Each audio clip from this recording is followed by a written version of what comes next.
I just want us to get together. I want us to have a little bit of fun, have a discussion about what we did over the past year, and maybe have a little bit of a discussion about what we might hope to see next year.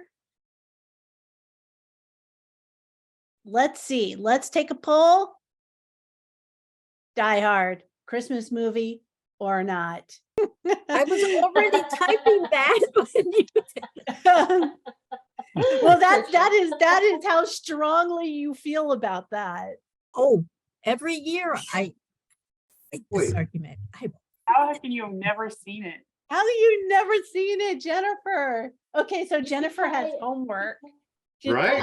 Sorry, think we there's should Sound have- of Music and Love Actually and all the other movies I really want to see. So Die Hard just never, it's like number whatever, 182 of 182 that I want to see. So sorry. I may have homework though. Well, We should have if a you coffee missed- chat viewing party, Shannon. We can That's do it. I watched Die Hard one time a few years ago because everybody kept saying it's a Christmas movie, and I watched it. It's not. No, it's not. I've seen it once, and nope. Just because it has a Christmas tree in it doesn't make it a Christmas movie. Exactly. Oh, It I is might an action disagree. movie that just Yeah. happens to be around Christmas time. I No, think it's a Christmas movie. It's a personally. Wonderful Life. It's a wonderful. Could It's a Wonderful Life happens around Christmas, but it's not a Christmas movie. Thank you, Jason. Another voice of reason. Oh, I But appreciate A it, Wonderful man. Life has a lot of the Christmas themes of like birth and forgiveness and rebirth and family and. But if you moved That's it also to Thanksgiving themes. right. Oh, I hadn't thought about it But that way. if you If you- move It's a Wonderful Life to any other time of year, it won't work. It must be set at Christmas. I don't because know. You must have the angel and the angels giving their wings at the Oh. tree. You have to. It must be set at Christmas. No other time of year. Let me will help work. you out, Tricia. If Oh my Tricia, God. what Tricia is saying is if it's not a Hallmark movie, it's not a Christmas movie. Okay, Kevin. Some of you have been some big regulars of the coffee chat, and I appreciate that. What I'd like to know is, was there anything this year that stood out for you?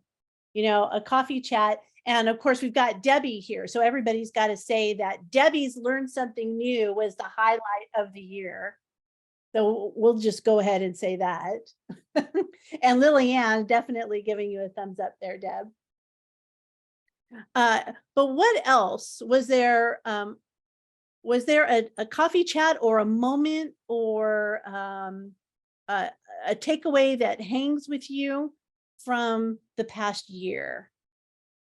Well, Shannon, I just have to say thank you. First of all, thank you for Christmas presents, lovely.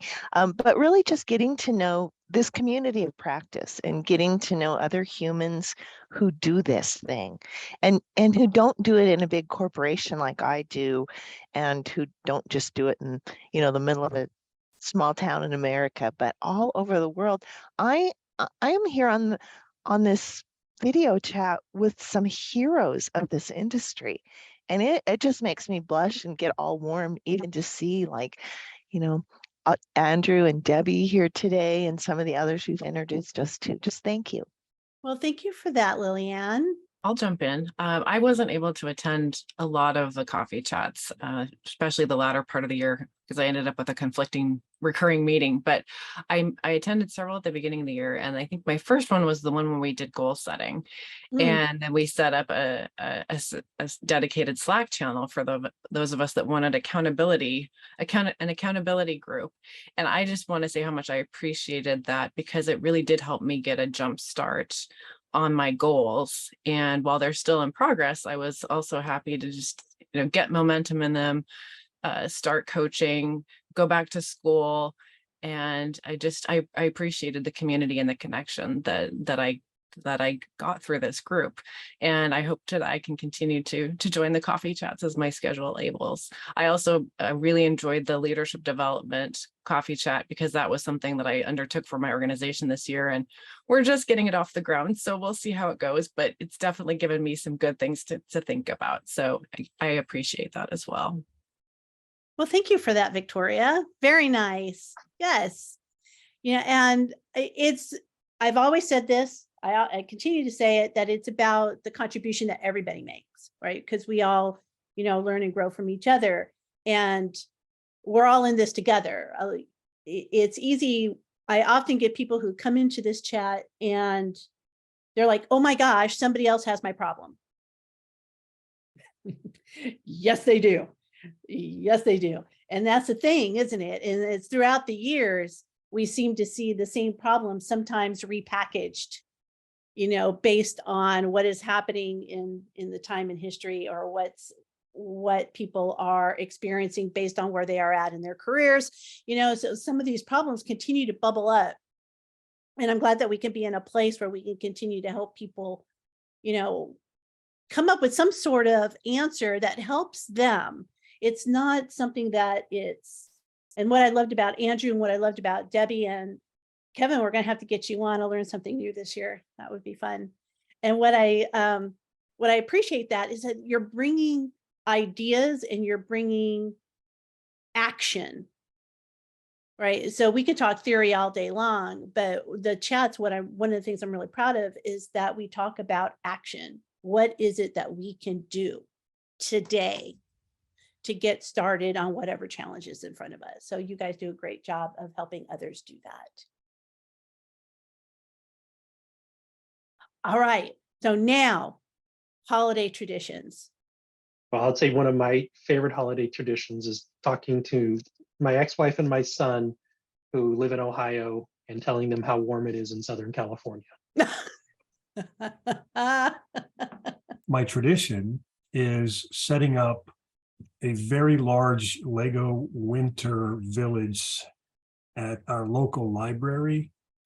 So it's up at our local library right now, my giant Lego winter village that everybody comes to see. So that's my favorite tradition, setting it up. And so I've got a big plan next year to build a life-size Lego Christmas tree. And so far, I've got it modeled out to a little over 20,000 Lego bricks. 20,000? I'm excited about building that. Oh my gosh. It's only 4 feet, but I want a 6-foot tree. So I got to figure out, it's not so much the number of bricks as the structure. Yeah. And to keep it from falling over. Right. Or collapsing on itself, right? Because it's got to be on a trunk. It'll be heavy. Yeah. So what was the other question you asked? Yeah. Tell me more about what the Serious Lego Play is. What is Lego that? Serious Play is a series of application techniques where my idea is you can't solve a problem unless you can see the problem. So how many times do we get into conversations with different project subject matter experts and stakeholders and clients and the C-level suite, anybody? And it's not my problem, it's their problem. Or I can do this, I can solve this problem, but they are the problem that prevents me from solving my problem. And in the end, everybody wants to do good work. I mean, we think about all the people we work with. Everybody wants to do a good job. The problem is the perspective of how they see the problem versus how somebody else, a different department. And there are other underlying things like supply channels and different things that may other parts of other departments may not see that same perspective. So you use Lego and you build 3D metaphorical stories and you lay out the problem and everyone build their own, but it gets to some really deep thinking. It enters an area that you probably have never stretched your brain before. So for instance, everybody's familiar with Lego, and if you were to have a random little pile of Lego in front of you right now, and I were to ask you a question, build a model of what trust looks like, So now you're, okay, this is not a car or a plane or a house. This is not a noun.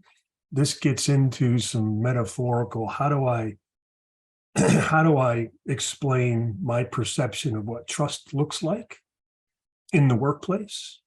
Now, if all of us were doing that at the same time, all of us would have a different perception of what that is. But because they're all in front of us and they're all there, we're not just listening to words, we're actually seeing how you feel about it. And then we combine that together. And then over time, we build on that and we build on that till eventually there's one model that is collectively agreed upon, that this is what we all agree and commit to, that trust looks like in our organization. And now the benefit of that is not just participating. Well, that's the big benefit, is that largely most meetings, 20% of the people consume 80% of the time. And there's a lot of people that just kind of sit back and don't participate, but they have a lot to offer. So when you strip ranks and titles out of the room and everybody is participating equally, everybody builds the same model, everybody has the same question.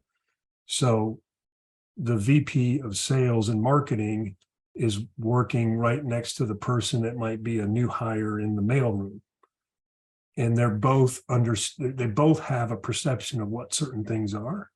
But it's really eye-opening when a C-level suite can see something from somebody that's brand new. It's like, oh, I didn't think of that. I didn't know that. But when they can see it physically, amazing things start to happen. Relationships build, communication improves, teamwork gets enhanced. There's absolutely zero negative output from participating in one of those workshops. Yeah. Wow, that's fascinating. I'm sure you have some great stories to share about some of the outcomes that you've experienced with that. Yeah, one of my favorite, I was in Tokyo and we were working with the U.S. Army Chaplain Corps. And we had a bunch of chaplains. And if you're familiar with the military, chaplains are field grade officers like majors and colonels and things like that. And then they also have these assistants that work in their office, which are enlisted, which could be lower enlisted or, at a non-commissioned officer, sergeant, something like that. Anyway, this colonel was sitting next to his assistant, and I can't remember, I'd have to go back and dig, but I can't remember what we were talking about, but it turned out that she had been working with him for 3 months and did not know she was engaged and about to have a baby. And this was like, he was embarrassed. He was distraught. He was ashamed of himself because this is somebody he depends on day to day in his office. And he didn't know Wow. that in 3 months, the personal side of what was going on in her life, which then opened up a new conversation about how do we, as leaders, how do we engage at that level with the people that work with us and work for us? And it just makes it tight. But that was a pretty Wow. emotional. That's moment. powerful. It was very powerful. What would you like to talk about next year? What would you like to learn? Lillian talked about DEI and pronouns and, how do you address people and when's the right time to ask questions and things. Mhm. Jennifer talked about just in time or just for me customization, keeping senior leaders engaged and in the conversation. And how can we do that? How to protect our own time and making time for our own learning. That's some good stuff. That's some good stuff we can definitely hit, and some of which we've talked about, others we haven't. And it's always good, though, to get different perspectives, even if we talk about the same topics. Like, how do we prioritize ourselves? We tend to be the cobbler's children a lot of times. So how do we prioritize our own learning? We've had this conversation before. It's important to have it again, and to keep having it. Yep. We're making things more complex. Yeah. I'm looking at Andrew's comment here. Strategy, design, delivery, data. Yes, for sure. Absolutely. I shared something around data analytics. It's a topic that I actually wrote about in a new Guild book. Oh, That was 2022 year in review, and I put the link in the chat for everybody. Okay. You can get that book for free from the Learning Guild. If you're not a member, you can join for free. But to me, the big thing for me for next year to talk about and to do more with is data measurement. I know that Andrew was talking about it from the performance and evaluation side. I'm looking at it from many different lenses as well. that's great. And I think that that's a conversation we definitely need to dig deeper into.